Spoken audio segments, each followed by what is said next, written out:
Welcome to the Slop Farm. Enjoy the video. You start by confirming the device and exact update identifier, so you remove the correct package. Once done, make a backup. This prevents data loss if rollback fails. Make sure to disable automatic updates to avoid reinstalling immediately. Next, open the System Update History or Package Manager to locate the latest update entry. Write down the KB or build number. These steps ensure you act on the right target and preserve a recovery path before removal. You now perform the removal using the platform-specific tool.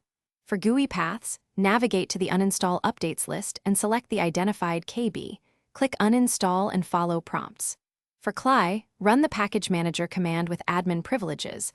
On Windows, use wusa/uninstall/kb.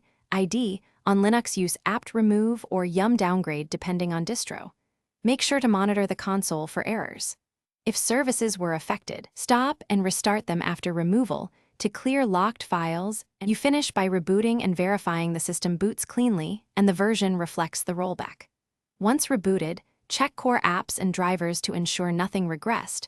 Run diagnostics or event logs for errors. If all is stable, create a restore point or system image, and then re-enable updates selectively. If the uninstall fails, boot into safe mode and retry the removal or restore from backup. This troubleshooting step helps recover when files are locked or the update partially removed.